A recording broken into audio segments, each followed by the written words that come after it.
Assalamualaikum warahmatullahi wabarakatuh. Nama saya Hendra Abdurrahman. Saya berasal dari SMA Negeri 1 Cigugur, Kabupaten Kuningan. Pada kesempatan ini saya akan merefleksikan modul 2 pada bimbingan teknis mata pelajaran informatika fase E, SMA dan SMK yang diselenggarakan oleh Kementerian Pendidikan dan Kebudayaan, Ristek dan Teknologi. Di sini saya akan mengulas dari modul yang kedua ini tentang berpikir komputasional.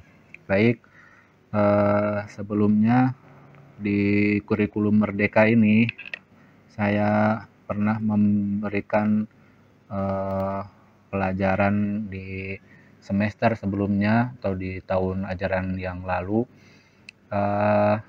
Berpikir komputasional di kurikulum Merdeka, mata pelajaran informatika ini saat itu cukup kesulitan bagi saya untuk mengimplementasikannya karena memang kurikulum ini atau pelajaran informatika ini memiliki banyak tantangan dan saat itu sebenarnya saya menganggap bahwa berpikir komputasional itu ketika diimplementasikan dalam pembelajaran itu memang cukup sulit ya. Karena memang ketika kita mau memberikan pemahaman kepada peserta didik ya, kita harus mengerti bahwa langkah komputer dalam penyelesaian permasalahan itu seperti ini. Nah, itu kesulitannya ketika menjelaskan ke peserta didik, bahkan di situ diberikan satu simulasi dalam modul pembelajarannya, yaitu tentang pencarian atau menebak nama gitu ya, atau menebak bilangan. Misalnya di modul yang dulu saya pernah pelajari itu menebak bilangan secara berpasangan antara peserta didik. Jadi satu orang peserta didik, di dua orang itu berpasangan sehingga satu orang itu ditanya silakan atau disimulasikan seperti ini. Satu orang memberikan perintah kepada temannya itu silakan pikirkan sebuah angka antara 1 sampai 10 misalnya. Nah, di situ temannya itu memikirkan sebuah angka, lalu kemudian setelah selesai, maka teman yang satunya itu bertanya lagi, apakah angkanya bisa dibagi dua? Kemudian temannya yang merahasiakan angkanya itu menjawab ya atau tidak. Kemudian selanjutnya ditanyakan lagi, apakah angkanya bisa dibagi 3 dan seterusnya dan seterusnya. Nah, sebenarnya itu sesuatu hal yang mungkin bisa digunakan juga ya untuk berpikir komputasional. Hanya mungkin di sini ada beberapa yang guru itu mengalami kesulitan. Karena apa? Karena guru itu harus berperan secara kreatif dan berada di tengah peserta didik itu seolah-olah kita kebingungan bagaimana menerapkan pembelajaran berpikir komputasional ini. Jadi di modul kedua ini tentang berpikir komputasional itu ada hal menarik di sini, lebih dijelaskan bahwa berpikir komputasional itu ada kaitan erat antara berpikir jadi ada integrasi berpikir komputasional, algoritma, pemrograman, dan analisis data. Dulu saya mengajarkan berpikir komputasional itu berdiri sendiri. Ya itu pemahaman saya seperti itu. Tapi ternyata pengalaman yang baru saya dapatkan dari modul kedua ini, ternyata berpikir komputasional itu tidak terlepas atau bahkan sangat erat kaitannya dengan algoritma dan pemrograman serta analisis datanya. Maka kemudian di sini saya sangat bahagia dan sangat beruntung bahwa ternyata apa yang dulu saya ajarkan mungkin ada benarnya, tapi kalau dibandingkan dengan modul 2 ini justru di waktu tahun yang lalu atau tahun ajaran yang sudah lampau itu saya memisahkan antara berpikir komputasional, algoritma, dan pemrograman serta analisis data.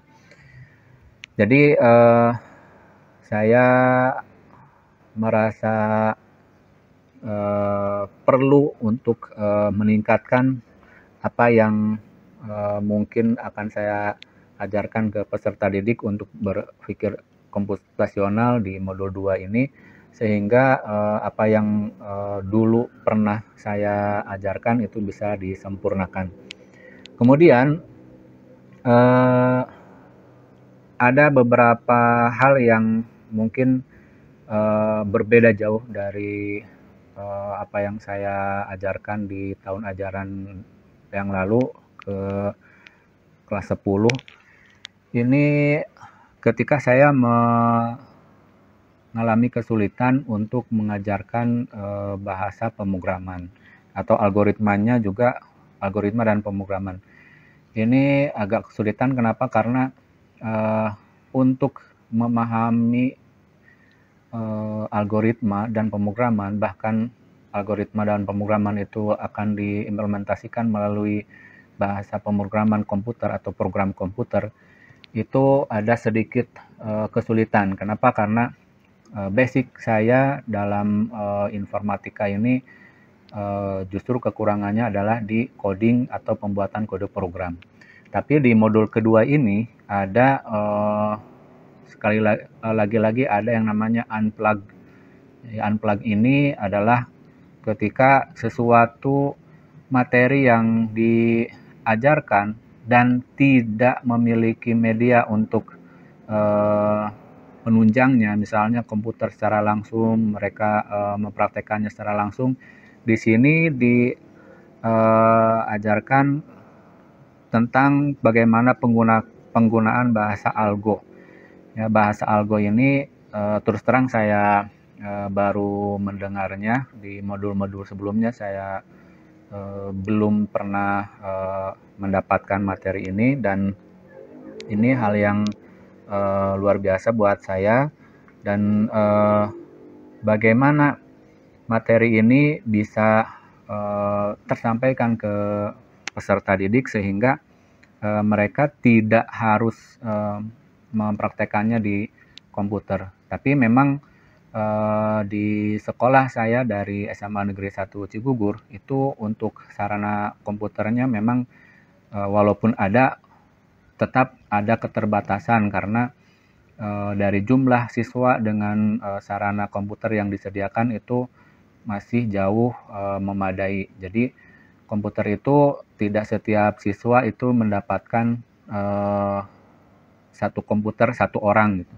Jadi dari 30 siswa bahkan 36 siswa, komputer yang tersedia di laboratorium komputer itu hanya sekitar 24 atau 25, itu pun yang masih bagus, dan sebagian besar mungkin ada beberapa komputer yang terkendala, dan itu menyebabkan pembelajaran komputer itu tidak bisa dilakukan secara maksimal di laboratorium komputer.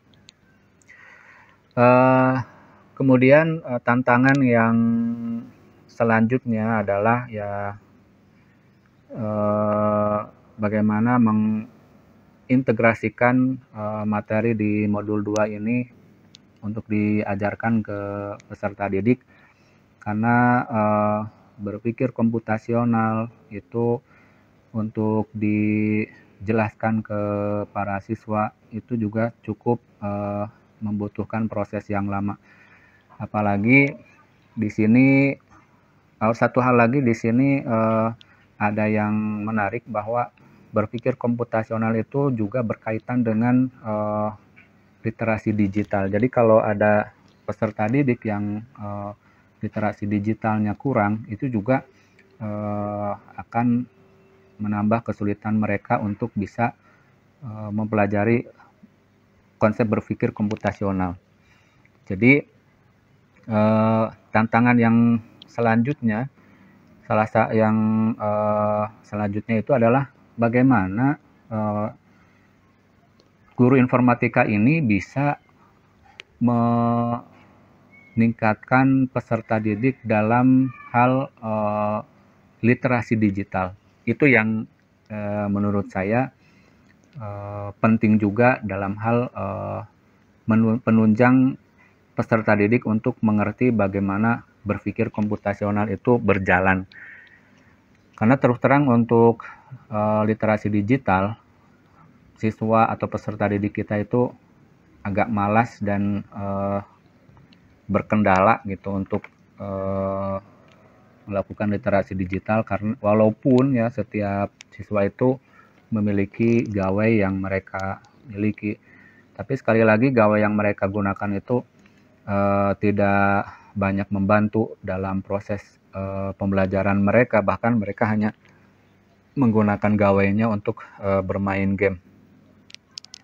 Kemudian solusinya ada beberapa rencana yang ingin saya gulirkan di tahun yang akan datang, di tahun ajaran baru, bahwa setiap materi yang saya pelajari di BIMTEK Informatika ini saya akan tuliskan di blog saya, yang kemudian nanti anak-anak akan mengaksesnya dan kapan dan dimanapun mereka bisa membaca materi yang akan saya ajarkan ke mereka di kelas, sehingga ketika di dalam kelas saya tinggal memberikan penguatan dan memberikan materi-materi baru yang menunjang mereka dalam mencapai target-target berpikir komputasional tersebut.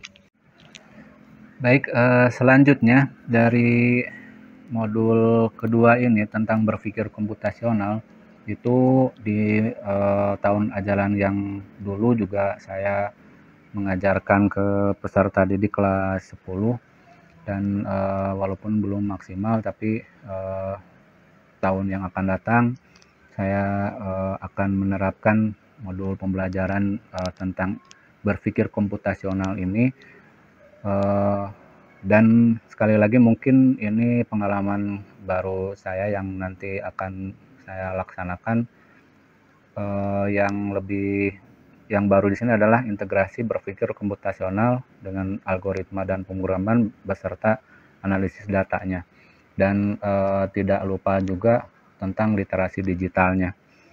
Dan konsep-konsep yang ada di modul pembelajaran ini sangat baik, sehingga ada beberapa hal yang mungkin saya bisa berbagi praktik baik bersama teman-teman saya, khususnya di komunitas guru informatika di SMA Negeri 1 Cigugur, umumnya untuk guru-guru yang lain, dan harapan saya, rencana saya ke depan, terutama dalam hal literasi digital, saya akan menginisiasi para guru untuk membuat artikel pembelajaran di blog pribadi yang kemudian bisa diakses oleh siswa lain, sehingga apa yang saya praktekkan ini saya coba juga di share ke teman-teman guru yang lain, sehingga mereka bisa berkontribusi dalam artikel online-nya, sehingga materi-materi mata pelajaran lain pun bisa diakses oleh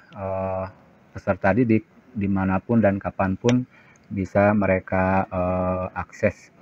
Kemudian mungkin itu yang bisa saya sampaikan dari refleksi modul kedua ini di bimbingan teknis informatika.